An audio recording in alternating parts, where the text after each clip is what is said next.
Welcome to prime debate. Article 370 స్ఫూర్తితో 370 సీట్లు ఖచ్చితంగా గెలుస్తామంటున్న బీజేపీ ఎన్నికల మేనిఫెస్టోను ప్రకటించింది. మోదీ గ్యారంటీ 2047 నాటికి వికసిత్ భారత్ థీమ్తో దీన్ని రూపొందించారు. సంకల్ప పత్రం పేరుతో బీజేపీ విడుదల చేసిన మేనిఫెస్టోలో 14 అంశాలను చేర్చారు. మేనిఫెస్టో కోసం 15 లక్షల మంది సలహాలు, సూచనలు తీసుకున్నట్లు బీజేపీ చెబుతుంది. మరి ఈ మేనిఫెస్టో మోడీ నాయకత్వంలోని ఎన్డీఏ సర్కార్ను గద్దెనెక్కిస్తుందా? మేనిఫెస్టోలోని అంశాలను ఇప్పుడు మన ప్రైమ్ డిబేట్లో చర్చిద్దాం. చర్చించే ముందు ఒకసారి మేనిఫెస్టోలోని 14 అంశాలను కూడా ఒకసారి చూద్దాం. విశ్వబంధు, సురక్షిత భారత్, సమృద్ధ భారత్, సాంకేతిక వికాస్, సుస్థిర భారత్, గ్లోబల్ మ్యానుఫ్యాక్చరింగ్, స్వచ్ఛ భారత్, అత్యుత్తమ శిక్షణ, క్రీడా వికాసం, సంతులిత అభివృద్ధి, ప్రపంచ స్థాయి మౌలిక వసతులు, ఈజ్ ఆఫ్ లివింగ్, సాంస్కృతిక వికాసం, సుపరిపాలన. ఇక దీనికి సంబంధించి మనం ఇప్పుడు డిబేట్లో చర్చించడానికి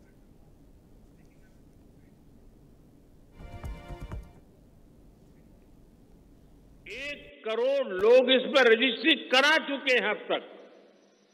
भाजपा का संकल्प है कि इस योजना पर और तेजी से काम किया जाएगा। घर में बिजली तो मुफ्त होगी ही होगी, अतिरिक्त बिजली बेच करके कमाई भी होगी। साथ साथ आज जो उसको स्कूटर, कार के पेट्रोल डीजल का खर्चा होता है, अगर वो इलेक्ट्रिक व्हीकल करता है तो उससे उसकी चार्जिंग व्यवस्था भी उसको मुफ्त में अवेलेबल हो जाएगी, यानी उसका ट्रांसपोर्टेशन भी मुफ्त की तरफ जाएगा। साथियों, बीते वर्षों में करोड़ों लोगों को एंटरप्रेन्योर बनाने का काम मुद्रा योजना ने किया है। करोड़ों की संख्या में इस योजना से जॉब जनरेट हुए हैं। लाखों लोग जॉब क्रिएटर भी बने हैं। इस सफलता को देखते हुए अब भाजपा ने और एक संकल्प लिया है। अब तक मुद्रा योजना के तहत लोन की सीमा 10 लाख रुपए हुआ करती थी। अब भाजपा ने इसे बढ़ाकर 20 लाख रुपए करने का इरादा किया है। రైట్. ఇక బీజేపీ సంకల్ప పత్రం పేరుతో అయితే 14 అంశాలతో కూడిన మేనిఫెస్టోను రిలీజ్ చేసింది. ఇక ఇదే టాపిక్ పై మనతో డిస్కస్ చేయడానికి ప్రొఫెసర్ శేషు, రాజకీయ విశ్లేషకులు ఉన్నారు. అలాగే బీజేపీ నేత అల్జాపూర్ శ్రీనివాస్ ఉన్నారు, బీఆర్ఎస్ నేత రావుల శ్రీనివాస్ ఉన్నారు, అలాగే కాంగ్రెస్ నేత భీమ్రావ్ నాయక్ మన జూమ్ లో సిద్ధంగా ఉన్నారు. నమస్కారం అండి.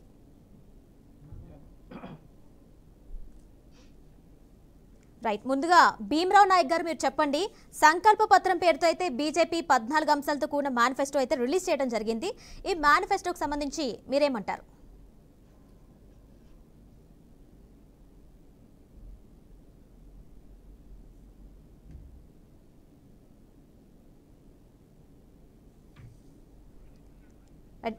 భీమ్రావ్ నాయక్ గారు, 14 అంశాలతో కూడిన మేనిఫెస్టో అయితే బీజేపీ రిలీజ్ చేయడం జరిగింది. ఈ మేనిఫెస్టోకి సంబంధించి మీరేమంటారు?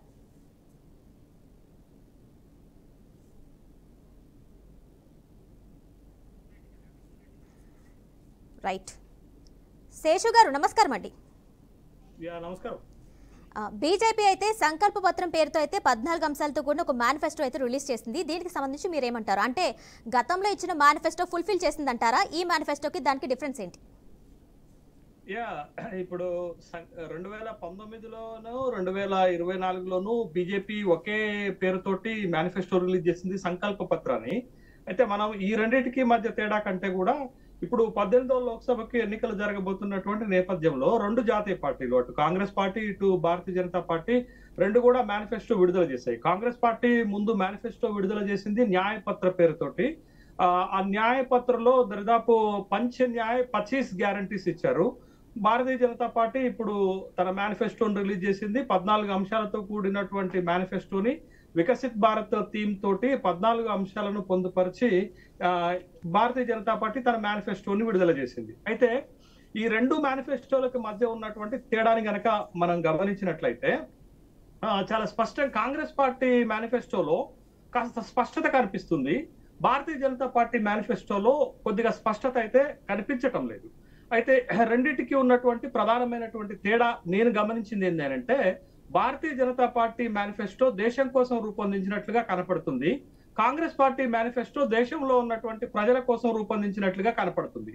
తేడా ఏంటి రెండింటికి అనేటటువంటి మళ్ళా ప్రశ్న వస్తే, భారతీయ జనతా పార్టీ మేనిఫెస్టో దేశం కోసం అన్నాను. దేశం కోసం అంటే వికసిత్ భారత్, 2047 నాటికి భారతదేశం వికసిస్తుంది అని అన్నారు.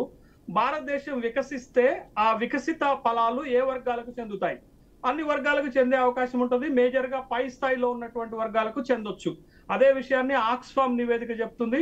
దేశంలో ఉన్నటువంటి సంపద 40% సంపద 1% మంది ప్రజల మధ్యలో ఉంది అని చెప్తుంది. మోడీ అధికారంలోకి వచ్చిన తర్వాత ఈ దేశంలో బిలియనీర్ల సంఖ్య 97 నుంచి 134కు పెరిగింది. అంటే వికసిత్ భారత్ అనేటటువంటి థీము దేశంలో ఏ వర్గాలకు ఉపయోగపడుతుంది అనేటటువంటి విషయాన్ని చూడాలి. అంటే భారతీయ జనతా పార్టీ మేనిఫెస్టో దేశం కోసం, దేశ వికసిత కోసం రూపొందించినట్లుగా చెప్తున్నాం. కాంగ్రెస్ పార్టీ మేనిఫెస్టో ఎట్లుంది అంటే దేశంలో ఉన్నటువంటి ప్రజల కోసం, అంటే టార్గెటెడ్ గ్రూప్, అంటే ఏ వర్గాల కోసం ఏం కావాలి అనేటటువంటి విషయాన్ని కాంగ్రెస్ పార్టీ మేనిఫెస్టోలో పొందుపరిచినట్లుగా మనకు కనపడుతుంది. పంచ్ న్యాయలో కిసాన్ న్యాయ్ ఉంది, పంచ్ న్యాయలో నారీ న్యాయ్ ఉంది, పంచ్ న్యాయలో యువ న్యాయ్ ఉంది, పంచ్ న్యాయలో హిస్సేదార్ న్యాయం ఉంది, పంచ్ న్యాయలో శ్రామిక న్యాయం ఉంది. ఇక్కడ కూడా ఆ న్యాయ అనేటటువంటి అంశాలు ఆ పర్టికులర్ టార్గెటెడ్ గ్రూప్ కు చెందుతాయి. కాబట్టి కాంగ్రెస్ పార్టీ ఏమో సంక్షేమము కింది వర్గాల కోసం, భారతీయ జనతా పార్టీ ఏమో దేశం కోసం, దేశం యొక్క అభివృద్ధి కోసం. అంటే ఈ రెండు పార్టీల మధ్య ఉన్నటువంటి సైద్ధాంతిక వైరుధ్యము వాళ్ళ మేనిఫెస్టోలో స్పష్టంగా మనకి కనపడినట్లుగా మనకు కనపడుతుంది. భారతీయ జనతా పార్టీకి ఏమో డెవలప్మెంట్ డైమెన్షనల్ ఉంది, కాంగ్రెస్ పార్టీకి ఏమో వెల్ఫేర్ డైమెన్షనల్ ఉంది. అదే ఈ రెండింటి మధ్య ఉన్నది. మీరు చూడండి, 2024-25 బడ్జెట్ ప్రవేశపెట్టినప్పుడు, ఇప్పుడు భారతీయ జనతా పార్టీ తన మేనిఫెస్టోని ప్రకటించినప్పుడు 4 కులాలు, 4 అంశాలు, 4 వర్గాల పైన ఫోకస్ పెట్టినట్లుగా స్వయంగా భారత ప్రధానమంత్రి మోడీయే చెప్తున్నారు. ఒకటి అన్నదాత, రెండోది నారీ, మూడోది యువ, నాలుగోది గరీబ్. ఈ 4 కులాలపైనే ఫోకస్ చేసి మేనిఫెస్టో రూపొందించినట్లుగా మనకి కనపడింది. రెండో అంశం ఏంటి అనంటే, దక్షిణ భారతదేశానికి ఉత్తర భారతదేశానికి చాలా తేడా ఉందండి. ఆ తేడా ఏంటి అంటే సంక్షేమంలో. దక్షిణ భారతదేశంలో ఇచ్చేటటువంటి సంక్షేమ ఫలాలు భారతీయ జనతా పార్టీ ప్రకటించిన సంక్షేమ ఫలాల కంటే ఎక్కువగా ఉన్నాయి. కాబట్టి ఇవి దక్షిణ భారతదేశంలో ఉన్నటువంటి ప్రజలను పెద్దగా ఆకర్షించలేవు. ఉదాహరణకు మనం చెప్పేది ఏంటంటే, కిసాన్ సంబంధించి, అంటే రైతులకు సంబంధించినటువంటి అంశాల్లో ఒక స్పష్టమైనటువంటి అంశం భారతీయ జనతా పార్టీ ఇచ్చింది ఏంటి అని అంటే, ప్రధానమంత్రి కిసాన్ సమ్మాన్ యోజనను కొనసాగిస్తామని చెప్పారు. కిసాన్ సమ్మాన్ యోజన ద్వారా ప్రతి సంవత్సరానికి 6,000 రూపాయలు వస్తాయి. కానీ ఇటు మీకు దక్షిణ భారతదేశంలో, ముఖ్యంగా తెలుగు రాష్ట్రాల్లో రైతులకు ప్రతి సంవత్సరం అంతకంటే ఎక్కువ వస్తాయి కదండి, రైతు భరోసా కానీ, రైతు బంధు ద్వారా కానీ. తర్వాత రెండోది, భారతీయ జనతా పార్టీ మేనిఫెస్టోలో అతిపెద్ద వెల్ఫేర్ స్కీమ్ ఏంటి అని అంటే, 80 కోట్ల మందికి రేషన్ షాప్ల ద్వారా 5 కిలోల బియ్యం ఉచితంగా ఇస్తామనేది. అంతకంటే మెరుగైనటువంటి పథకాలు దక్షిణ భారతదేశంలో ఉన్నాయి కదండి. తర్వాత రెండోది, మీకు ఇక్కడ గమనించాల్సినటువంటి విషయం ఏంటి అనంటే, ఇంకా దక్షిణ భారతదేశంలో ఉన్నటువంటి ఇళ్ల పథకం.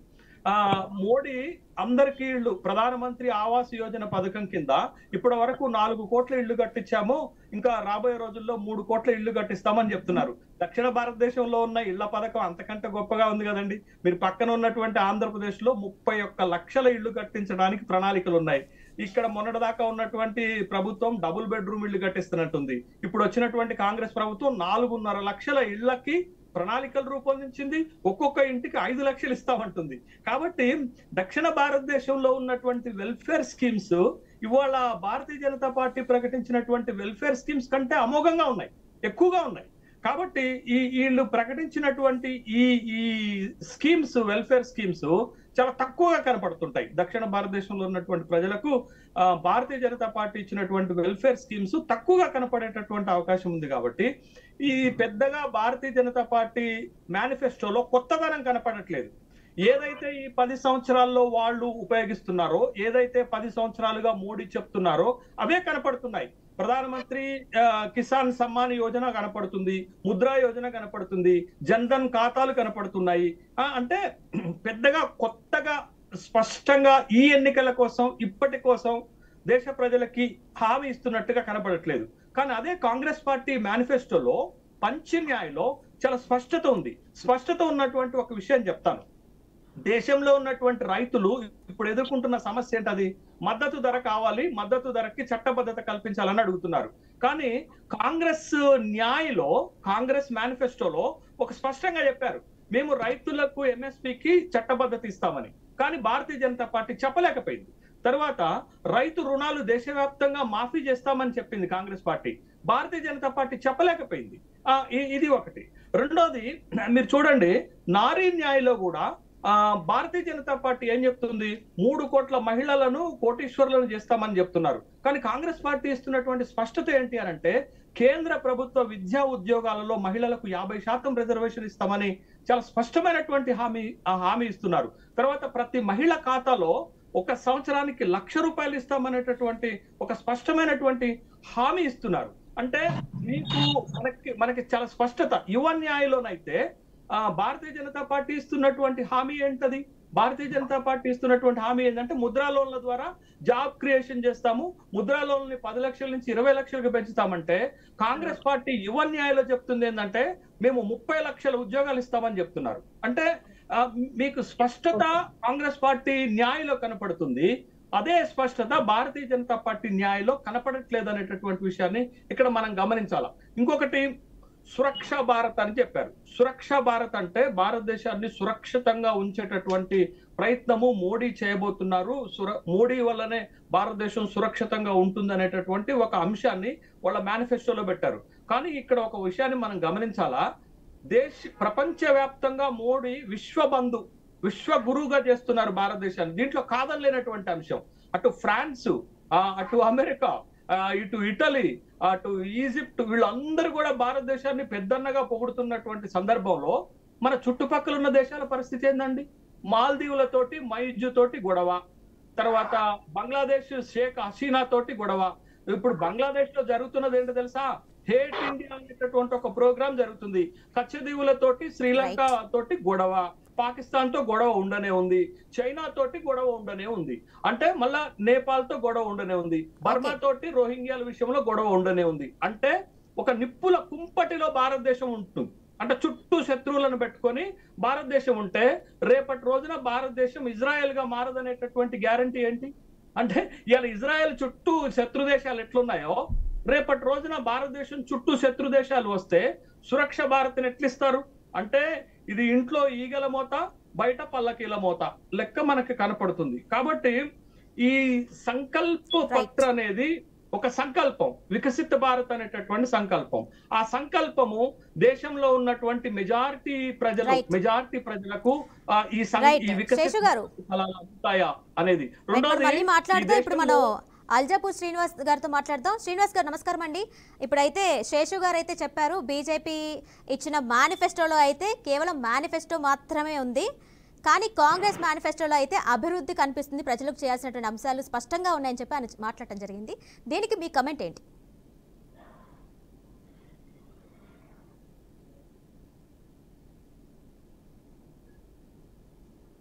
మీ మ్యూట్లో ఉందండి, ఒకసారి చెక్ చేయండి. నమస్కారం అండి అందరికి. మొదట్లోనే శేషు గారు ఒక మంచి విషయం చెప్పినారు. కాంగ్రెస్ పార్టీ మేనిఫెస్టోకి బీజేపీ మేనిఫెస్టోకి తేడా ఉంది. ఆ తేడా ఏంటంటే, బీజేపీ మేనిఫెస్టో దేశం కోసం ఉన్నది, కాంగ్రెస్ మేనిఫెస్టో దేశంలోని ప్రజల కోసం ఉన్నదన్న విషయం చెప్పినారు. దాంతో అర్థమవుతుంది how visionary Bharatiya Janata party is అన్నది అర్థం చేసుకోవాలి.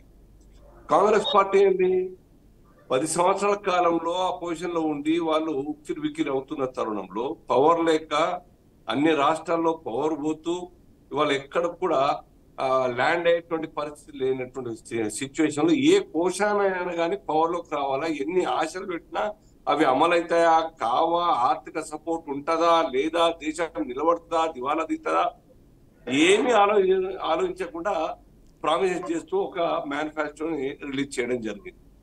అది అప్పీజ్మెంట్ పాలిటిక్స్ అనుకోండి, ఓట్ల యొక్క గాలం అనుకోండి, ఇంకేమైనా అనుకోండి, కాంగ్రెస్ పార్టీ పరిస్థితి. బీజేపీ ఒక కళ్ళ ముందర పెడతా ఉన్నది. ఈ 5 సంవత్సరాల కాలం పాటు ఏం చేయబోతా ఉన్నాం, గత 10 సంవత్సరాల్లో ఏం చెప్పినాం, ఏం చేసినాం, ఈ 5 సంవత్సరాల తర్వాత 10 సంవత్సరాల వరకు ఏం చేస్తామన్నది, దాంతో 2040 టార్గెట్ ఇవాళ మా పార్టీ ఉంటది ఉండదు. 30 తర్వాత ఇంకే పార్టీ వచ్చినా కానీ ఆ విజన్ కావడానికి, ఆ యొక్క లక్ష్యాన్ని సాధించడానికై మేము ప్రజల ముందర పెట్టాం, ప్రపంచం ముందర పెట్టాం. ప్రపంచమే భారత్ ఒక రాజధానిగా అనుకునేలాగా తయారు చేసేటువంటి ఆలోచన మాది. దీనిలో స్వార్థం ఉందా? ఓట్ల రాజకీయం ఉందా? మీరు చూడండి, ఈ గత 10 సంవత్సరాల కాలంలో భారత్ లో ఉన్నటువంటి ఒక చిన్న ఉదాహరణ చెప్తాను మీకు. కాంగ్రెస్ పార్టీ అయితే ఈ దేశాన్ని 50 సంవత్సరాలు పాలించింది. ఆన్ ది హోల్ 18,000 గ్రామాలకు అసలు కరెంటే లేకుండా ఉండే. 18,000 గ్రామాలు, ఇండ్లు కావు. 18,000 గ్రామాలు కరెంట్ లేనటువంటి సిచ్యువేషన్ 2014 వరకు ఉన్నటువంటి సిచ్యువేషన్.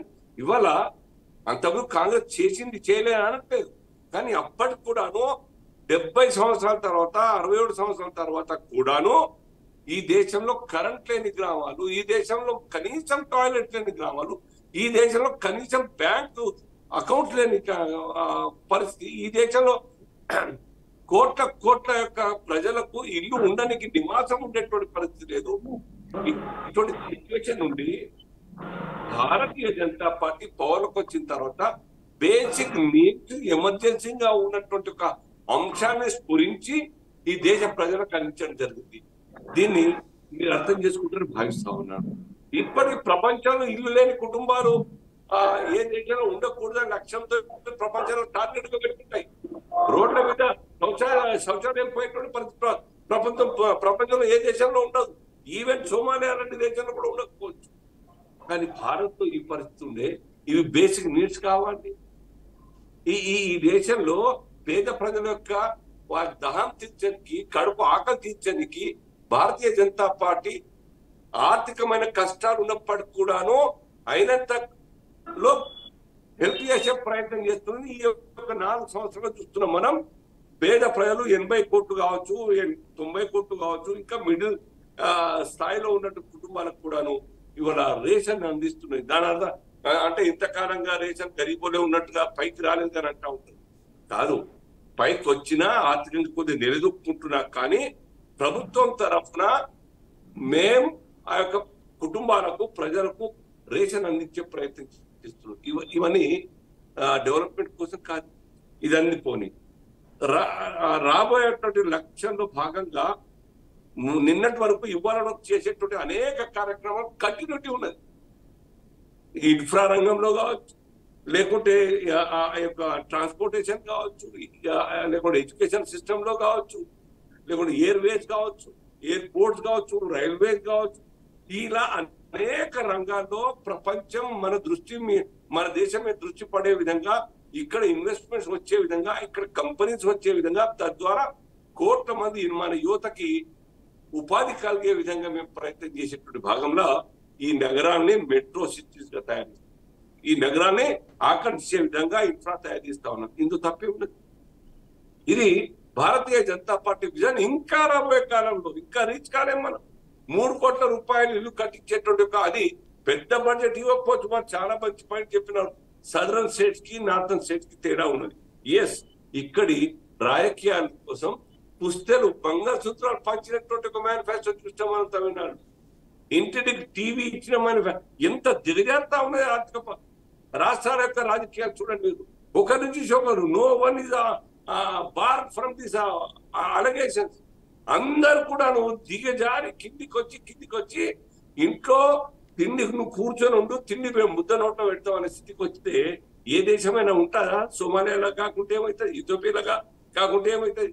ఏమైంది వాళ్ళ? అయితే శ్రీనివాస్ గారు ఒకటే మేడం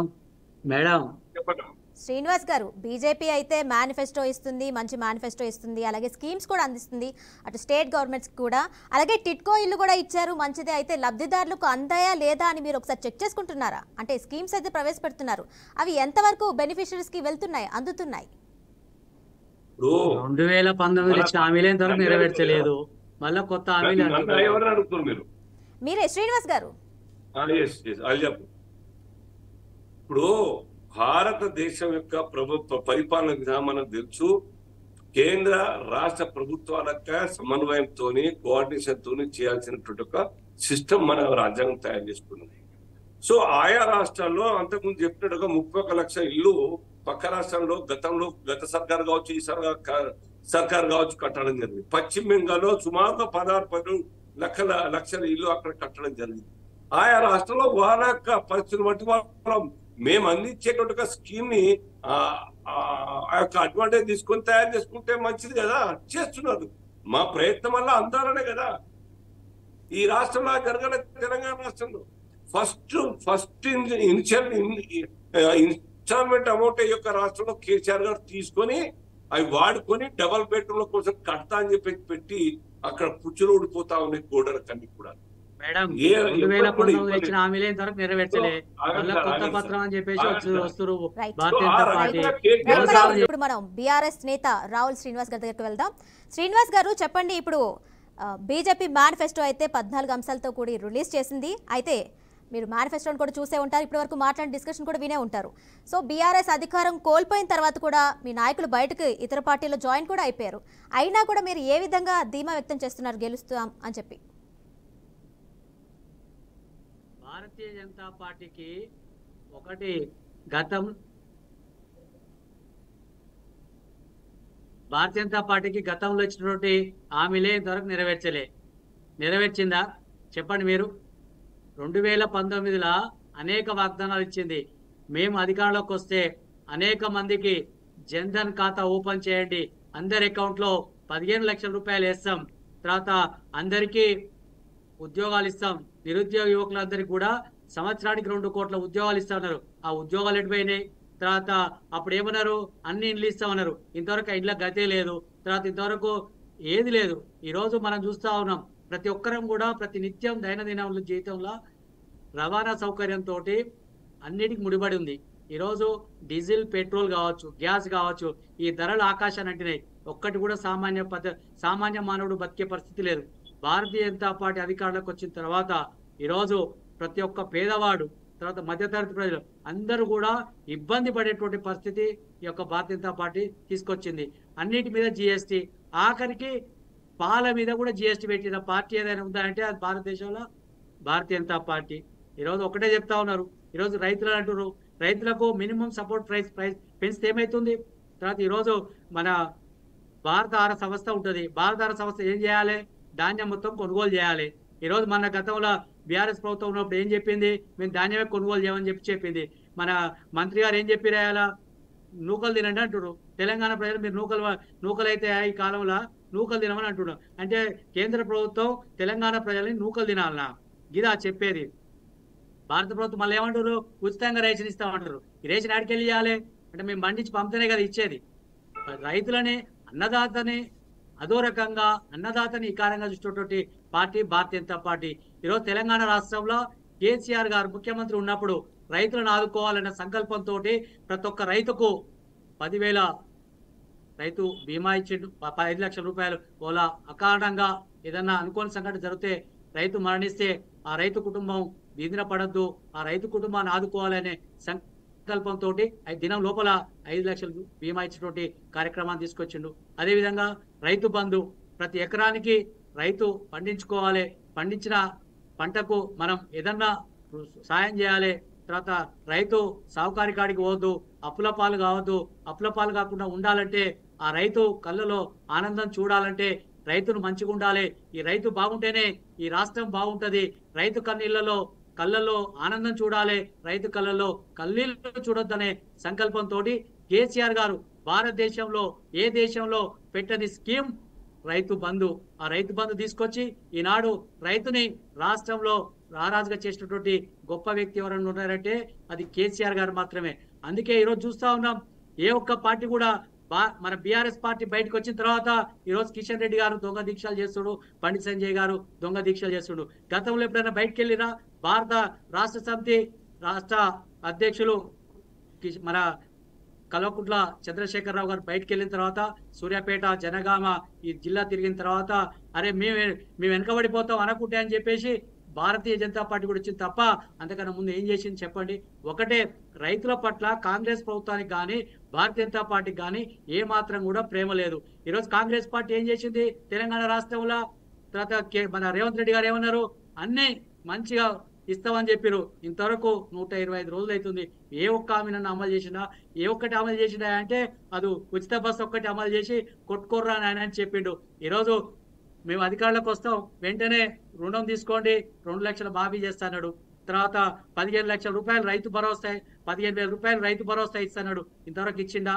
ప్రతి మహిళకు, ఒంటరి మహిళకు కావచ్చు, వృద్ధాప్యులకు కావచ్చు, అందరికీ 4,000 రూపాయలు ఇస్తాడు. నేత కార్మికులకి, గీతా కార్మికులకి, బీడీ కార్మికులకి 4,000 రూపాయలు పింఛన్ ఇస్తున్నాడు. వికలాంగులకు 6,000 ఇస్తున్నాడు. ఇంతవరకు ఇచ్చిందా? ఏ ఒక్కటి కూడా అమలు చేయలే. తర్వాత ఇంట్లో ఆడపిల్ల ఉంటే మీరు మన కళ్యాణ లక్ష్మి కోసం 1,00,000 రూపాయలు కేసీఆర్ గారు ఇచ్చేది. నేను తక్కువ తిన్నానా అని చెప్పేసి ఈయనేమన్నాడు? 1,00,000 రూపాయలతో పాటు తులం బంగారం ఇస్తాడు. తులం బంగారం ఏడ దొరకలేదా? ఇప్పటి వరకు దాదాపు తెలంగాణ రాష్ట్రంలో 4-5 వేల పెళ్లిలు అయినాయి ఈయన అధికారులకు వచ్చినాక. కానీ ఆ మహిళలంతా కూడా ఏదో అడుగుతా ఉన్నారు, ఏదయ్యా మాకు ఇంతవరకు తులం బంగారం నీకు ఏ బంగారం షాప్లో దొరకలేదా అని చెప్పేసి. అనేక మంది పెళ్లి చేసుకున్న వాళ్ళంతా పుస్తల తాడు కొనుక్కుంటున్నారు. తర్వాత నువ్వు ఇస్తే కనీసం పుస్తల తాడన్నా మాకు అవుతుందేమో, తర్వాత కొద్దిగా బంగారం మాకు ఆసర అవుతుందేమో అని చెప్పేసి మహిళలు ఎదురు చూస్తున్నారు. ఇంతవరకు వాళ్ళకి మొండి చేయి చూపింది కాంగ్రెస్ పార్టీ. ఇక భారతీయ జనతా పార్టీ తగుదనమ్మా అని చెప్పేసి అదొకటి ఉంది.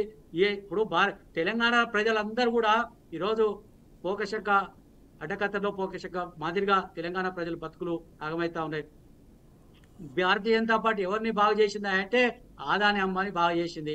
వాళ్ళ ఆస్తులు పెరుగుతున్నాయి. తర్వాత బడా బాబులకు లోన్లు మాఫీ చేసింది. తర్వాత రైతులకు మాత్రం ఏ ఒక్క రుణమాఫీ చేయలే. తర్వాత రైతులకు ఆదుకున్న పాపన వల్లేదు. ఏమనంటే మేము 2,000 ఇస్తున్నాం అంటారు. 2,000 కాదు, మేము అడిగేది ఏంటంటే రైతుకు ఏదైతే ఉన్నదో రైతులను ఆదుకోవాల్సిన బాధ్యత ఈ యొక్క భారత ప్రభుత్వం పైన ఉంది. 2 కోట్ల ఉద్యోగాలు అంటే ఇవ్వలేదు. తర్వాత ఈరోజు గుజరాత్ రాష్ట్రంలో కూడా ఇప్పటికి ఇంకా కరెంటు లేని గ్రామాలు అనేక ఉన్నాయి. ఉత్తరప్రదేశ్లో అనేక ఉన్నాయి. ఎల్లంగా సినడ చెప్తుండు కరెంటు మేము బ్రహ్మాండంగా ఇచ్చినాం. మీరు వెళ్తున్న రాష్ట్రాలకు పోదాంపా ఎట్లా ఉందో పరిస్థితి. అదేవిధంగా మేము హిందుత్వ పార్టీ, మాదే హిందువులకు పేటెంట్ హక్కులను చెప్పుకున్నటువంటి భారతీయ జనతా పార్టీ ఏ ఒక్క రాష్ట్రంలో కూడా పూజారులకు కావచ్చు, ధూపదీప నైవేద్యం నోచుకున్నటువంటి దేవాలయాలకు డబ్బులు ఇస్తున్నారా? అది ఎందుకు మేనిఫెస్టో పెట్టాలి కదా? మేము హిందువులం, మేమే మా హిందువుల పార్టీ, తర్వాత మేము మాకే పేటెంట్ హక్కులు అని చెప్పుకున్నటువంటి ఒక భారతీయ జనతా పార్టీ ఈరోజు హిందువుల కోసం ఏం చేస్తుందని అడుగుతా ఉన్నాం మేము బీఆర్ఎస్ గా. ఈరోజు ఒక్క దేవాలయ పూజారి కన్నా ఈరోజు జీతాలు ఇచ్చే పరిస్థితి ఉందా? ధూపదీప నైవేద్యం నేర్చుకున్నటువంటి దేవాలయాలకు ఎక్కడిస్తలేరు. తర్వాత మాటలు మాత్రం బ్రహ్మాండంగా చెప్తా ఉన్నారు. అదే కాకుండా ఈరోజు తెలంగాణ రాష్ట్రంలో విద్య కోసం ఏ పార్టీ ఈరోజు విద్యా వైద్యం అనేది అందరికీ మన ఒకటన్నా నవోదయ పాఠశాలలో ఏది ఈరోజు ఇప్పుడు పాల మీద జిఎస్టీ, తినే బిర్యానీ మీద జిఎస్టీ తోటి మన కుటుంబాలను బాగా ఈరోజు పేద ప్రజలకు లాభం జరిగేటువంటి పరిస్థితి యొక్క దీంట్లో మేనిఫెస్టోలో లేదు. కేవలం బడాబాబులకు లాభం చేయాలి, బడాబాబులకు కొమ్ము గాయాలి తప్ప పేద ప్రజలకు ఏమాత్రం కూడా కాంగ్రెస్ పార్టీ కావచ్చు, బీజేపీ కావచ్చు పేద ప్రజలకు, రైతాంగానికి తర్వాత వీళ్ళకి చేసేటువంటి పరిస్థితి ఇక దీంట్లో కనిపిస్తలేదు మేడం. ఓకే భీమరావు నాయక్ గారు మీరు చెప్పండి. బీజేపీ అయితే 14 అంశాలతో కూడిన మేనిఫెస్టో రిలీజ్ చేసింది. మేనిఫెస్టోకి సంబంధించి మీరేమంటారు? ఇప్పటివరకు డిస్కషన్ అంతా కూడా మీరు విన్నారు. సో మీ కమెంట్స్ ఏంటి? నమస్తే, ప్యానల్లో ఉన్న వాళ్ళందరికీ నమస్తే అండి. ఏదైతే ఇప్పుడు భారతదేశంలో బీజేపీ పార్టీ కేంద్రంలో ఉన్నది, రాష్ట్రంలో కాంగ్రెస్ పార్టీ ఉన్నది. దానికన్నా ముందు మనం బీఆర్ఎస్ పార్టీ పాలన, వాళ్ళ 9 సంవత్సరాలు, వీళ్ళ 9 సంవత్సరాల పాలన చూసాం. ఏదైతే 2014 నుంచి బీజేపీ ప్రభుత్వం ఏ హామీలు ఇచ్చింది, ఏ రాష్ట్రాల్లో అమలు చేసుకుంటా వచ్చింది, ఏ రాష్ట్రం ఎంత అమలు చేసింది అనేది ప్రజలు గమనించారు. ఎందుకంటే మొట్టమొదటిగా కేసీఆర్ ఇక్కడ తెలంగాణ రాష్ట్రంలో కానీ, అక్కడ కేంద్రంలో మోడీ కానీ అధికారంలో కూర్చునే ముందు చేసినటువంటి వాగ్దానాలలో ఏ వాగ్దానాలు పూర్తిగా 100% మేము అమలు చేసామని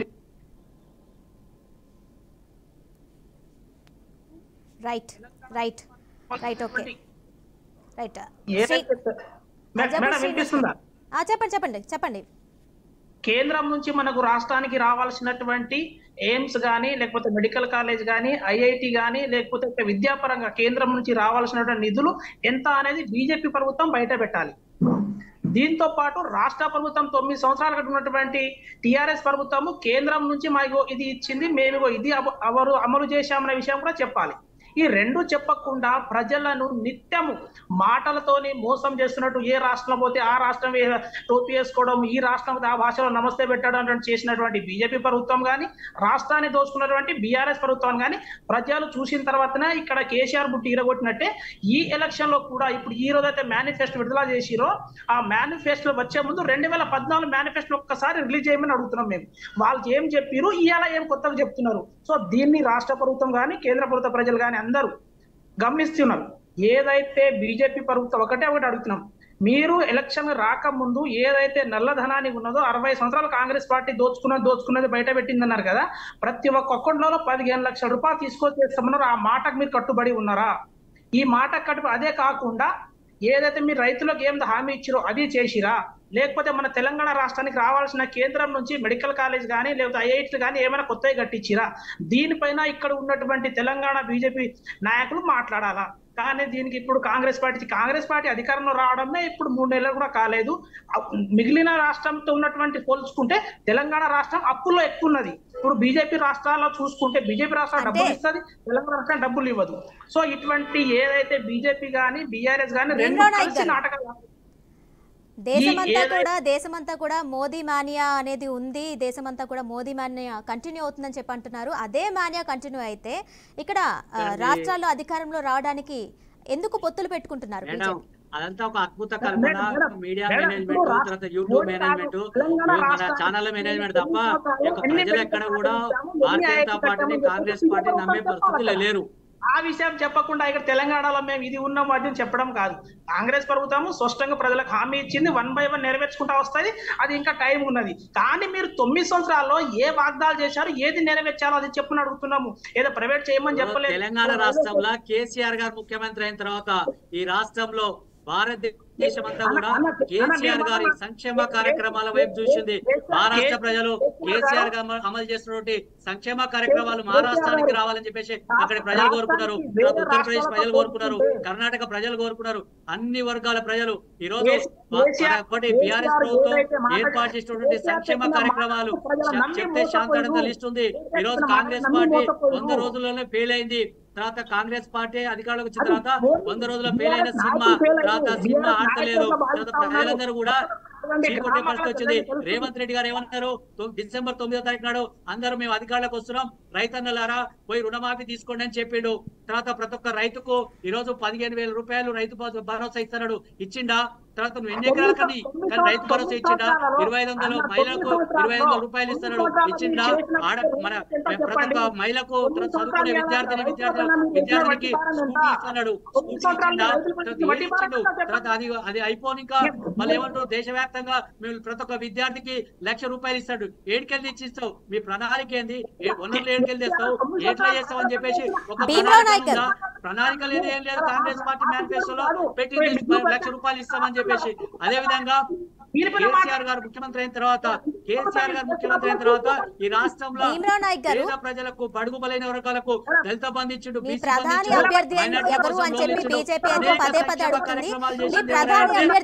కేసీఆర్ గారు మాత్రమే. మీ ప్రధాని అభ్యర్థి ఎవరని బీజేపీ పదే అడుగుతుంది. మీ ప్రధాని అభ్యర్థి ఎవరు అంటే అనౌన్స్ చేస్తే గనక మిత్రపక్షాలు స్వాగతించమని ఏమైనా భయపడుతున్నారా ప్రధాని అభ్యర్థి? మేడం, ఇది డెమోక్రసీ విధానంలో ప్రధానమంత్రిని ముందే అనౌన్స్ చేయాలి, ఇక్కడ రాసి పెట్టలేదు. కాంగ్రెస్ పార్టీకి ప్రజల మద్దతు ఉన్నది, ప్రజలు నిర్ణయిస్తారు. మీరు ముందే మాకు మోడీ అని సినిమా చూపించి అక్కడ పోతే ఇక్కడ వస్తే కేసీఆర్ అని చెప్పుకొని ఇలా తెలంగాణ రాష్ట్రంలో కేసీఆర్ పోయింది. ఆ విషయాన్ని మేము కాదనట్లేదు. మా ప్రధాని కంటే మీరు ఉన్న మేనిఫెస్టో ఏం చేసిరు అది చెప్పమని అంటున్నాం. కానీ మా ప్రధాని ఎవరు, మా మంత్రి ఎవరు, మా ముఖ్యమంత్రి అడగట్లేదు కదా ప్రజలు. ఏమడుగుతారు? చరిత్ర గల కాంగ్రెస్ పార్టీకి అభ్యర్థులే కరువయ్యారు. అభ్యర్థులు దొరికే పరిస్థితి ఉంది. దొరకకనే బీఆర్ఎస్ ని తీసుకుపోయి నిలబెట్టుకునే పరిస్థితి దౌర్భాగ్యం భారతీయ జనతా పార్టీకి పట్టింది. అదే కాంగ్రెస్ పార్టీ పట్టింది. కాంగ్రెస్ పార్టీ అదే దరిద్రం పట్టుకుంది. తర్వాత బీజేపీకి అదే దరిద్రం పట్టుకుంది. మీ దగ్గర అభ్యర్థులు లేక అభ్యర్థులు లేక భారత రాష్ట్ర సమితి అభ్యర్థులను తీసుకుపోయారు, తర్వాత చేర్చుకుంటున్నారు. తర్వాత ఒకటే ఈ రోజు కాంగ్రెస్ పార్టీ మీకు దమ్ము ధైర్యం ఉంటే మీరు ఇచ్చిన 6 గ్యారెంటీలను ఎందుకు అమలు చేస్తలేరు? ఎందుకు అమలు చేయలేదు? అమలు చేయలేదు. మేము చూపెట్టండి, చూపెట్టండి. కాంగ్రెస్ పార్టీ ఇచ్చిన హామీలను అమలు చేయండి. అదే విధంగా బీజేపీ కూడా ఒకటే చెప్తా ఉన్నాం, బీజేపీ ఉన్నది 2 కోట్ల ఉద్యోగాలు ఇస్తున్నది. ఇంతవరకు 2 కోట్ల ఒక్కరు మాట్లాడండి, క్లియర్ గా వినిపిస్తుంది. ఉద్యోగం కూడా ఇయ్యలే. ఒకటే చెప్తా ఉన్నాం, కేసీఆర్ గారు అనేక సంక్షేమ కార్యక్రమాలు ఈ రోజు ప్రజలంతా కూడా కేసీఆర్ గారు ముఖ్యమంత్రి ఉంటే బాగుండు, సంక్షేమ పథకాలన్నీ మేము తినే కూడా తన్నుకున్నాం అని చెప్పేసి తన్నుకున్నాం అని చెప్పేసి ప్రజలందరూ అనుకుంటున్నారు. తర్వాత మీరు చెప్పలేసుకుంటున్నారు, అరే ఎందుకని వేస్తున్నా ఓటు అని చెప్పేసి కాంగ్రెస్ కు. మీరు మధ్యలో డిస్టర్బ్ చేస్తే వేరే వాళ్ళకి అర్థం కాని విషయంలో ఉంటది. మీరు ఏదైనా సరే మీరు హయాంలో చేసినట్టు పేపర్ లీకేజ్ కానీ నోటిఫికేషన్లలో అంత లీగల్ గా ప్రాబ్లం ఉన్న నోటిఫికేషన్ ఇప్పటివరకు ఆగినాయి. వాటికన్నీ క్లియర్ చేసుకుంటా మేము ఉద్యోగాలు ఇస్తా ఉంటే మేము ఇచ్చిన నోటిఫికేషన్ చెప్పుకున్నటువంటి బీఆర్ఎస్ వాళ్ళు మేమిచ్చిన ఉద్యోగాలు మీరు ఇచ్చారు. తర్వాత మేము ఇచ్చిన ఓనుకోకుంటే మేము ముద్దాడుతూ ఉన్నట్టుంది మీ ప్రభుత్వం.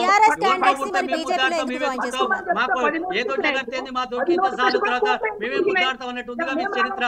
తర్వాత ఎప్పుడు నోటిఫికేషన్ ఇచ్చినావు? నువ్వు ఎప్పుడు అధికారులకు వచ్చింది ఎప్పుడు? నువ్వు నోటిఫికేషన్ ఎప్పుడు? తర్వాత పరీక్ష పెట్టింది ఎప్పుడు? తర్వాత రిజల్ట్ వచ్చింది ఎప్పుడు? నువ్వు ఎప్పుడు ఇచ్చినావే? ఎప్పుడు ఇచ్చినావు? ఉద్యోగాలు ఇచ్చింది, నోటిఫికేషన్ ఇచ్చింది బీఆర్ఎస్ గవర్నమెంట్, పత్రాలు ఇచ్చింది. ఎంత దౌర్భాగ్యం! ఈ యొక్క 2004 నుంచి 2014 దాకా నువ్వు ఇచ్చింది 40,000 ఉద్యోగాలు. అదే బీఆర్ఎస్ గవర్నమెంట్ 1,60,000 ఉద్యోగాలు ఇచ్చింది. 2 లక్షల ఉద్యోగాలు ఇచ్చినాం మేము. నువ్వు ఇచ్చిందంతా మేము ఇచ్చిందంతా చెప్పు ఒకసారి. ప్రజలకు డిబేట్ పెడదాం, ఏడబెడదాం. ఇచ్చింది అందుకనే మీకు అక్కడ కూర్చోబెట్టారు, ఇక్కడ మాకు కూర్చోబెట్టారు. ఆ విషయానికి మీరు ఒప్పుకోవాలి. ఎందుకంటే ప్రతి నోటిఫికేషన్ లోనూ అదేంటి అధికారులు ఉన్నాం, అబద్ధాల హామీలతోటి, అబద్ధాల మోసాలతోటి, 6 గ్యారెంటీల అబద్ధాలతోటి గద్దెనెక్కొచ్చు కాక ఇవాళ ప్రజలు చీదరించుకుంటున్నారు. ప్రజలు చెప్తా ఉన్నారు, ఒక్కొక్క గ్రామానికి పోతే అయ్యో మేము పాపం చేసినామే, కాంగ్రెస్ కోటేసి మొండి చేయి కోటేస్తే మాకు చేయి కోటేస్తే మాకు మొండి చేయి చూపింది, మాకు ఏం వస్తలేవు దండగా అని చెప్పేసి ప్రజలు అనుకుంటా ఉన్నారు. 9 సంవత్సరాలు మీరు వేసినటువంటి వడ్డీ మేము మాపించడానికి కూడా మాకు సాధ్యమైన పరిస్థితిలో ఉన్నాం. రైట్, తాత మాట్లాడదామని డిస్కస్ చేద్దాం. శేషు గారు మీరు చెప్పండి, బీజేపీ మేనిఫెస్టోని ప్రజలు స్వీకరిస్తారా? మళ్ళీ మోదీకి అధికారం కట్టబెడతారా మూడోసారి? అది కళా మేడం. బీజేపీ ప్రభుత్వము ఇలా ప్రజలను చేస్తున్నటువంటి మోసం ఏదైతే 2014 ఇచ్చిన మేనిఫెస్టోనే మార్చేసి 2 కోట్ల ఉద్యోగాలు లేదు, 15 లక్షల ఉద్యోగాలు లేదు, ఏదైతే అన్ని ప్రైవేట్ చేసుకుంటా వస్తున్నారో, ఏదైతే చట్టాల పైన పేర్లు మారుస్తా ఉన్నదో, ఇలా ఎన్డీఏ ప్రభుత్వం చేసినట్టు పని ఏంది? ఇండియా కూటమికి భయపడి ఇండియా పేరు మార్చేసే పరిస్థితుల్లో ప్రజలు ఎట్లా నమ్ముతారో ఒకసారి గ్రహించాలి మేము. రైట్ రైట్ శేషు గారు మీరు చెప్పండి, బీజేపీ ఇచ్చిన మేనిఫెస్టోతో ప్రజలు ఏకీభవిస్తారా? బీజేపీ మేనిఫెస్టోని స్వాగతిస్తారా? మళ్ళీ ఎన్డీఏ కూటమి అధికారంలోకి వస్తుందా? కేటాయించినా కూడా మాకు వదిలేసిపోయారు. ఇప్పుడు సోనియా గాంధీ గారు, శ్రీమతి సోనియా గాంధీ గారు పోటీ చేస్తున్నారు. ఇప్పుడు మీరు వెయిట్ చేయండి, మీ దగ్గరికి మళ్ళీ వస్తానండి. శేషు గారు మీరు చెప్పండి, బీజేపీ ఇచ్చిన మేనిఫెస్టోని ప్రజలు స్వాగతిస్తారా? మరి మీ కవిత ఎక్కడో చిప్పకూడదు తింటుంది కదా, ఆ విషయం కూడా చెప్పాలి. మా సోనియా గాంధీ అక్కడ చేయలేదు కదా. కాంగ్రెస్ పార్టీ అంటేనే మోసాల పార్టీ. మీరిద్దరు వెయిట్ చేయండి, దయచేసి వెయిట్ చేయండి, మళ్ళీ మాట్లాడతాను. శేషు గారు చెప్పండి, మీరు బీజేపీ మేనిఫెస్టో ప్రజలు స్వీకరిస్తారా? మళ్ళీ మోదీకి అధికారం కట్టబెడతారా? అన్ని కుంభకోణాలు చేసిన పార్టీ చరిత్ర ఏదైనా ఉందంటే అది కాంగ్రెస్ పార్టీ. యూరియా అన్ని కుంభకోణాలు చేసిన పార్టీ మీది. 9 సంవత్సరాలు మోసాలు చేసే మాకు అవకాశం ఇచ్చారు. ఇక ముందు మీరు చూస్తా ఉన్నారు మీ పార్టీ. భీమరావు నాయక్ గారు, రావుల శ్రీనివాస్ గారు కొంచెం సేపు వెయిట్ చేయండి, మళ్ళీ మాట్లాడదాం. శేషు గారు మీరు చెప్పండి. ఉలికి పడతా ఉన్నారు, అలా ఉలికి పడితే ప్రజలతో చూస్తున్నారు కదా. భీమరావు నాయక్ గారు, శేషు గారు చెప్పండి, కొంచెం వెయిట్ చేయండి, మనం మాట్లాడదాం. క్వశ్చన్ అడగలేండి, ఆగండి, ఎందుకంటే తొందర పడుతున్నారు. శేషు గారు చెప్పండి, బీజేపీ మేనిఫెస్టో ప్రజలు స్వాగతిస్తారా? మళ్ళీ మూడోసారి అధికారాన్ని కట్టబెడతారా? మేడం నాయక్ గారు మీరు ఉండండి, శేషు గారు మీరు చెప్పండి, మూడోసారి మళ్ళీ మోదీకి అధికారం కట్టబెడతారా? మేనిఫెస్టోని ప్రజలు స్వాగతిస్తారా? ఎన్డీఏ కూటమి మళ్ళీ అధికారంలోకి వస్తుందా? ఇప్పుడు లోక్సభ ఎన్నికల సందర్భంగానే కదా 2 పార్టీలు మేనిఫెస్టోని రిలీజ్ చేసింది. అయితే ఇప్పుడు భారతీయ జనతా పార్టీ విడుదల చేసినటువంటి మేనిఫెస్టో 2024-25 బడ్జెట్ ని పోలి ఉన్నట్లుగా మనకు కనపడుతుంది. బడ్జెట్ లో ఉన్నటువంటి అంశాలనే మేనిఫెస్టోలోకి తీసుకొచ్చినటువంటి అంశాలుగా కనపడుతుంది. రెండవది, మొత్తం మేనిఫెస్టోలో 14 అంశాలలో చాలా కీలకమైన 2 అంశాలు ఉన్నాయి. ఆ 2 ఏంటి అని అంటే, ఒకటి వరల్డ్ క్లాస్ ఇన్ఫ్రాస్ట్రక్చర్ ని దేశంలో ఏర్పాటు చేస్తాము, దానికి గతిశక్తి ప్రణాళిక అనేది ఒకటి ఉంది వాళ్ళ దగ్గర. ఆ విషయంలో భారతీయ జనతా పార్టీని మనం అభినందించాల్సినటువంటి అంశమే. రెండోది, వరల్డ్ ఇన్ఫ్రాస్ట్రక్చర్ హబ్ గా కూడా ఏర్పాటు చేస్తామని చెప్పారు. అంటే భారతదేశాన్ని ప్రపంచానికి ఒక తయారీ దేశంగా తయారు చేస్తామనేటటువంటి ఒక హామీ కూడా చాలా పకడ్బందీగా ఉంది. ఈ 2 అంశాలు భారతదేశానికి భవిష్యత్తులో చాలా ఉపయోగపడేటటువంటి అంశాలుగానే ఉన్నాయి. అయితే భారతీయ జనతా పార్టీ ప్రకటించినటువంటి మేనిఫెస్టోలో ప్రస్తుతం దేశం ఎదుర్కొంటున్నటువంటి సమస్యలకు పరిష్కారం చూపెట్టలేకపోయిందనే అభిప్రాయం కలుగుతుంది. రైతులు ఎదుర్కొంటున్న సమస్యలకి పరిష్కారం మేనిఫెస్టోలో వీళ్ళు ఇచ్చిన హామీలతో జరగదు. తర్వాత నిరుద్యోగులు అంటే ఉపాధి అనేటటువంటిది ఇవాళ కేంద్ర ప్రభుత్వ సంస్థల్లోనే 9 లక్షల ఉద్యోగాలు ఖాళీగా ఉన్నాయి. వాటిని పూర్తిగా నింపుతాము, భర్తీ చేస్తాము అనేటటువంటి ఒక స్పష్టమైనటువంటి హామీని ఉండండి ఎందుకు మాట్లాడుతున్నా ఉండు. తర్వాత ఉండన్నా ఒక్క నిమిషం ఉండన్నా ఎందుకు మాట్లాడుతున్నారు మీరు. తర్వాత దేశంలో ధరల పెరుగుదల, ముఖ్యంగా డీజిల్, గ్యాస్, పెట్రోల్, తర్వాత ఆయిల్ లాంటి నిత్యావసర వస్తువుల ధరల పెరుగుదలకు ఒక సహేతుకమైనటువంటి పరిష్కారం ఈ బడ్జెట్ లో వాళ్ళు చూపించలేకపోయారు. తర్వాత దేశంలో పెరుగుతున్నటువంటి అసమానతలను ఎట్లా తగ్గిస్తారనేటటువంటి విషయాన్ని కూడా చెప్పట్లేకపోయారు. తర్వాత రెండోది, గత సంకల్ప పత్రంలో 2019లో సంకల్ప పత్ర విడుదల చేస్తున్నటువంటి సందర్భంగా భారతీయ జనతా పార్టీ ఇచ్చినటువంటి హామీలలో రైతుల ఆదాయాన్ని డబుల్ చేస్తామని చెప్పారు, రెట్టింపు చేస్తామని చెప్పారు. అది ఎట్లా ఇప్పటి వరకు సాకారం కాలేదనేటటువంటి విషయం పైన చెప్పలేకపోయారు. తర్వాత ప్రతి సంవత్సరము 2 కోట్ల ఉద్యోగాలు ఇస్తామని చెప్పారు, దాన్ని కూడా నెరవేర్చలేకపోయినటువంటి సందర్భాన్ని మనం చూసాం. తర్వాత ఉద్యోగాలు 2 కోట్ల ఉద్యోగాలతో పాటు రైతుల ఆదాయాలతో పాటు $5 ట్రిలియన్ ఎకానమీకి తయారు చేస్తామని చెప్పారు, అది కూడా నెరవేరినటువంటి సందర్భాన్ని మనం చూస్తున్నాం. అంటే గత సంకల్ప పత్రంలో పొందుపరిచినటువంటి ప్రధానమైనటువంటి హామీలు రైతులకి కానీ ఉద్యోగాలకు సంబంధించింది కానీ దేశ ఆర్థిక వ్యవస్థకు సంబంధించింది కానీ నెరవేరలేదు. వాటి ప్రస్తావన ఈ సంకల్ప పత్రంలో తేలేదు. అయితే మీరు అడిగిన ప్రశ్నకు సమాధానం ఏంటంటే, కాంగ్రెస్ ప్రకటించిన మేనిఫెస్టో బాగుంది, కాంగ్రెస్ పార్టీ బలహీనంగా ఉంది. భారతీయ జనతా పార్టీ ప్రకటించిన మేనిఫెస్టో బలహీనంగా ఉంది, పార్టీ బలంగా ఉంది. కాబట్టి రాజకీయ సమీకరణాలు అంటే ఒక మేనిఫెస్టోనే పార్టీని గెలిపించలేదు, ఓడించలేదు. రాజకీయ బలము, రాజకీయ సమీకరణాలు ఆ పార్టీ విజయావకాశాల్లో ప్రభావం చూపడతాయి. కాబట్టి భారతీయ జనతా పార్టీ దేశవ్యాప్తంగా 3వ సారి గెలిచి హ్యాట్రిక్ విజయం సాధించబోతుందనే అభిప్రాయం ఎందుకు కలిగింది అంటే, ఇండియా కూటమి కాంగ్రెస్ పార్టీ బలహీనంగా కనపడటంతో ఆ అభిప్రాయం ఏర్పడింది అనే విషయాన్ని ఇక్కడ మనం గమనించాలా. రెండోది, ఒక విచిత్రమైనటువంటి అంశం ఏంటంటే, 2023 తెలంగాణ శాసనసభ ఎన్నికలు జరుగుతున్నప్పుడు బీఆర్ఎస్ ప్రకటించిన మేనిఫెస్టో 2024 లోక్సభ ఎన్నికలు జరుగుతున్న సందర్భంలో బీజేపీ ప్రకటించిన మేనిఫెస్టో 2 ఒక తిరిగానే ఉన్నాయి. అంటే ప్రజలను ఆకర్షించేటట్టుగా, ప్రజలకు ఒక స్పష్టమైనటువంటి హామీ ఇస్తున్నట్లుగా 2 మేనిఫెస్టోల్లో కనపడలేదనేటటువంటి విషయాన్ని మనం గమనించాలి. రెండోది, ఇప్పుడు ఒక చిన్న ఎగ్జాంపుల్ చెప్తానండి మీకు. ముద్రా లోన్స్ ని 10 లక్షల నుంచి 20 లక్షలకు భారతీయ జనతా పార్టీ పెంచిందని చెప్పారు. దీని ద్వారా ఎంప్లాయ్మెంట్ క్రియేషన్ జరుగుతుంది అని చెప్పారు. అది జరుగుతుందో జరగదో ఈ 5 సంవత్సరాల్లో భారతదేశ ప్రజలు చూశారు. ముద్రా లోన్ల వల్ల ఎంతమంది జీవితాలు మారాయో ఈ 5 సంవత్సరాల్లో భారతదేశంలో ఉన్న ప్రజలు చూశారు.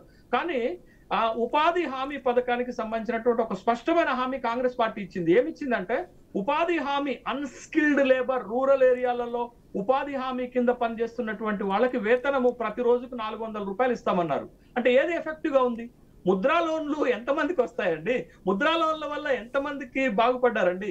కానీ అదే ఉపాధి హామీ ద్వారా వేలాది మంది కూలీలు గ్రామీణ ప్రాంతాలలో కాంగ్రెస్ ఇచ్చినటువంటి మేనిఫెస్టో తోటి లబ్ధి పొందేటటువంటి అవకాశం ఉంది కదా. Point number 1. Point number 2, Bharatiya Janata party మేనిఫెస్టోలో ఆయుష్మాన్ స్వస్థ భారత్ ని నిర్మిస్తాము, ఆయుష్మాన్ భవ ద్వారా 5 లక్షల రూపాయలు ఇస్తామని చెప్పారు.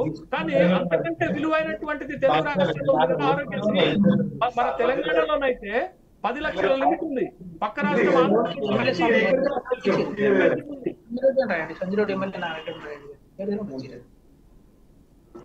చెప్పండి శేషు గారు, కంటిన్యూ చేయండి.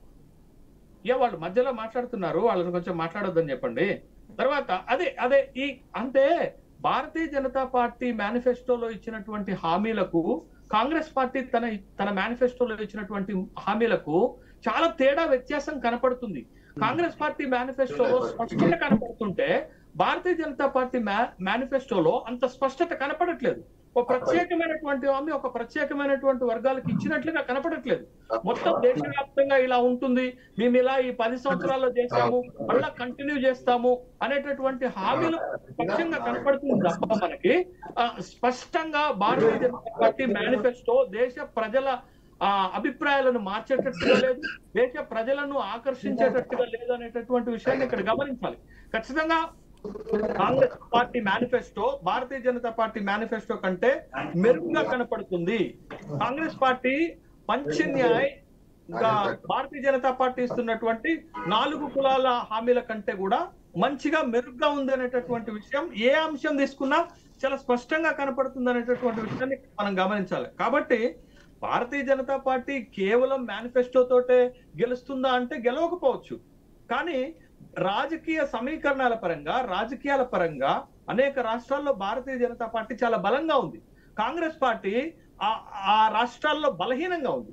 పెద్ద రాష్ట్రాలలో ఎక్కువ లోక్సభ స్థానాలు ఉన్నటువంటి రాష్ట్రాల్లో భారతీయ జనతా పార్టీ చాలా బలంగా ఉంది. భారతీయ జనతా పార్టీ తన మేనిఫెస్టోలో గరీబ్కి సంబంధించి అంటే పేదలకు సంబంధించినటువంటి ఒక స్పష్టత ఏమిస్తుంది అంటే దీంట్లో మా పరిపాలనా కాలంలో అంటే ఈ 10 సంవత్సరాల్లో 25 కోట్ల మంది పేదరికం నుంచి బయటపడ్డారు, ఇది మా ప్రభుత్వం సాధించినటువంటి విజయం అనేటటువంటి అభిప్రాయాన్ని చెప్తుంది. కానీ ఈ మేనిఫెస్టోలో అదే గరీబ్ల కోసం ఏం చేస్తారనేటటువంటి విషయాన్ని చెప్పలేదు. అంటే 5 కిలోల ఉచిత రేషన్ బియ్యాన్ని కొనసాగిస్తామంటే అది సరిపోతుందా? అంతకంటే మెరుగైనటువంటి పేదరిక నిర్మూలన కార్యక్రమాలు దక్షిణ భారతదేశంలో ప్రభుత్వాలు కొనసాగిస్తున్నటువంటి సందర్భంలో అది ఎంత మేరకు భారతీయ జనతా పార్టీ గెలుపుకు దోహదం చేస్తుంది అనేటటువంటి విషయాన్ని మనం గమనించాలి. అదే గరీబ్ విషయంలో కాంగ్రెస్ పార్టీ ఇస్తున్నటువంటి హామీలు డిఫరెంట్ గా ఉన్నాయి. అదే గరీబ్లను ఆదుకోవటానికి కాంగ్రెస్ పార్టీ తన మేనిఫెస్టోలో పెట్టినటువంటి న్యాయాల్లో చాలా స్పష్టత ఉంది. తర్వాత కాంగ్రెస్ పార్టీ రిజర్వేషన్ల విషయంలో కానీ కులగణన విషయంలో కానీ తన మేనిఫెస్టోలో స్పష్టం చేయలేదు. ఇవాళ దేశవ్యాప్తంగా జనాభాలో సగం కంటే ఎక్కువ ఉన్నటువంటి అట్టడుగు వర్గాలు, ముఖ్యంగా బలహీన వర్గాలు, ఓబీసీలు ఏం కోరుతున్నారు? దేశంలో కులగణన జరగాలనేటటువంటి డిమాండ్ చేస్తున్నటువంటి క్రమంలో కాంగ్రెస్ పార్టీ హిస్సేదారు న్యాయంలో చాలా స్పష్టంగా చెప్పింది. ఏం చెప్పింది? మా పార్టీ అధికారంలోకి వస్తే దేశవ్యాప్తంగా కులగణన చేస్తాము, ఒక ఎక్స్రే లాగా దేశాన్ని తీస్తాము అనేటటువంటి హామీ ఇస్తుంది.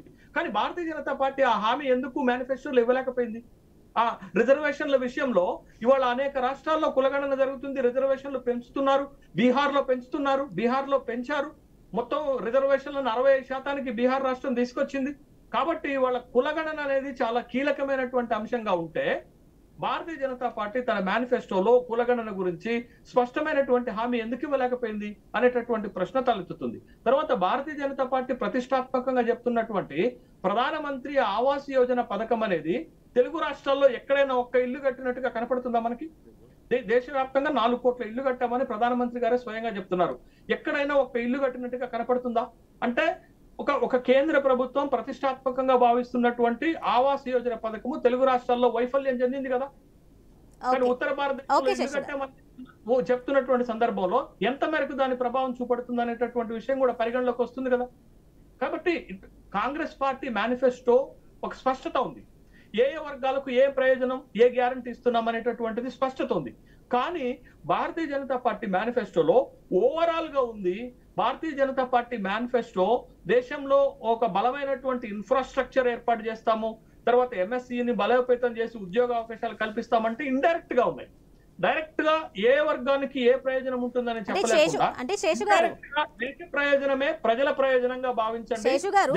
ఉత్తరాది రాష్ట్రాల్లో కొనసాగుతున్నటువంటి మోదీ మానియా అంబానీకి ప్రయోజనం చేకూరుస్తుందా, దేశంలో ఉన్నటువంటి అట్టడుగు వర్గాలకు ప్రయోజనం చేకూరుస్తుందా? చెప్పండి శేషు గారు, ఒక్క నిమిషం. శ్రీనివాస్ గారు మీరు చెప్పండి. ఉత్తరాది నార్త్ సైడ్ మోదీ మానియా అయితే కంటిన్యూ అవుతుంది. దక్షిణాది రాష్ట్రాల్లో ఎందుకు బీజేపీ డైరెక్ట్గా పోటీ చేయలేకపోతుంది? పొత్తు పెట్టుకోవాల్సిన అవసరం ఏంటి? అలాగే దక్షిణ భారతదేశానికి ఎంట్రీ ఇస్తున్నా అని చెప్తున్నటువంటి ఆదిలాబాద్లో సిట్టింగ్ అభ్యర్థిని ఎందుకు మార్చాల్సి వస్తుంది? అలాగే బీఆర్ఎస్ క్యాండిడేట్స్ ఎందుకు బీజేపీలోకి జంప్ అయ్యారు? ఒకటి మేడం, భారతీయ జనతా పార్టీకి అభ్యర్థులు లేక నల్గొండ బీఆర్ఎస్ మాజీ ఎమ్మెల్యే శానంపూడి సైదుని తెచ్చుకోరు. తర్వాత వరంగల్ ఆరూరు రమేష్ గారిని తీసుకొచ్చుకోరు. తర్వాత ఆదిలాబాదు ఆయన తీసుకొచ్చుకోరు. అంటే ఇక్కడ తర్వాత మన ఇక్కడ అంతా కూడా ఎక్కడ కూడా మన నిజామాబాద్ అట్లే ఉంది. ఎక్కడ కూడా నిజామాబాద్లో ఇప్పుడు గెలిచే పరిస్థితి లేదు, సికింద్రాబాద్ గెలిచే పరిస్థితి లేదు, కరీంనగర్ గెలిచే పరిస్థితి లేదు. 4 గతంలో ఉన్నటువంటి 4 ఓడిపోయేటువంటి దశలో భారతీయ జనతా పార్టీ ఉన్నది.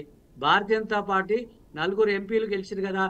తెలంగాణ రాష్ట్రానికి వాళ్ళు ఒరగబెట్టింది ఏంది, వాళ్ళు చేసింది ఏంది, ఏమన్నా పని చేసిరా? ఈ పని చేసినామని చూపించమనండి. తెలంగాణ రాష్ట్రానికి కేంద్ర మంత్రి కిషన్ రెడ్డిగా ఉన్నారు. కిషన్ రెడ్డి గారు తెలంగాణ రాష్ట్రానికి ఏం తీసుకొచ్చిండు? ఆయన ఏమన్నా తీసుకొచ్చిండా చెప్పనండి. ఏం తీసుకురాలే.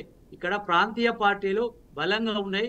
ప్రాంతీయ పార్టీలు మాత్రమే గెలవగలుగుతాయి. తర్వాత ప్రాంతీయ పార్టీలే ఈ యొక్క తమిళనాడు కావచ్చు, కేరళ కావచ్చు, తర్వాత తెలంగాణ కావచ్చు, ఆంధ్రప్రదేశ్ కావచ్చు, ఇవన్నీ రాష్ట్రాల్లో కూడా ప్రాంతీయ పార్టీలే బలంగా ఉన్నాయి. ప్రాంతీయ పార్టీలే గెలవబోతే రేపు ప్రాంతీయ పార్టీలే ముఖ్య భూమిక పోషిస్తాయి భారతదేశం యొక్క ప్రభుత్వంలో. ఇప్పుడు భారతీయ జనతా పార్టీ అనుకోవచ్చు ఈరోజు అనేక అబద్ధాల మీద తర్వాత ఒక అబద్ధాన్ని చెప్తా ఉన్నారు, తర్వాత 10 అబద్ధాలు చెప్పారు. ప్రజలు ఎన్ని రోజులు నమ్ముతారు? తర్వాత ఈరోజు బెంగాల్లో చూసినాం, మమతా బెనర్జీ గారిని అనేక ఇబ్బందులకు గురి చేస్తున్నారు. తర్వాత బీహార్లో నితీష్ కుమార్ గారిని బెదిరించి అదిరించి వాళ్ళ పార్టీలకు తెచ్చుకున్నారు, ఎన్డీఏ కూటమిలకు. అంటే ఇవన్నీ కూడా ఈడీ తర్వాత సిబిఐ యొక్క ఈడీ తోటి సిబిఐ తోటి వాళ్ళ పార్టీలకు పోతేనేమో సచ్చిలుడు అవుతాడు, ఈ ఇతర పార్టీలు ఉంటేనేమో నేరస్తుడు అవుతాడా? ఇదెక్కడి రాజ్యాంగం? ఇదెక్కడి రాజ్యం? తర్వాత అంటే రాజ్యాంగం అందరికి ఒకటే ఆపాదిస్తుంది కదా, అందరికి ఒకటే రూల్ ఉంటుంది కదా. ఆ పార్టీలు ఉంటేనేమో ఒక రూలు, ఇతర పార్టీలు ఉంటేనే ఒక రూలా? వాషింగ్ పౌడర్ అయిపోతున్నారు మంచిగా. భారతీయ జనతా పార్టీలోకి పోతే ఆయన తెల్లగా వైట్ గా మారిపోతున్నాడు, యువతలు ఉంటే మాత్రం అన్ని అవుతాయి. పొద్దు తిరుగుడు పువ్వు లెక్క ఈ పార్టీలకు ఆ పార్టీలకు మారేటువంటి సంస్కృతి. థ్యాంక్ యూ శేషు గారు ఫర్ పార్టిసిపేటింగ్ ఇన్ డిబేట్. అలాగే అల్జాపూర్ శ్రీనివాస్ గారు, రావుల్ శ్రీనివాస్ గారు, భీమరావు నాయక్ గారు participating in the debate. Thank you so much. So ఇది ఇవాల్టి prime debate. Keep watching PRK news Telugu సత్తా.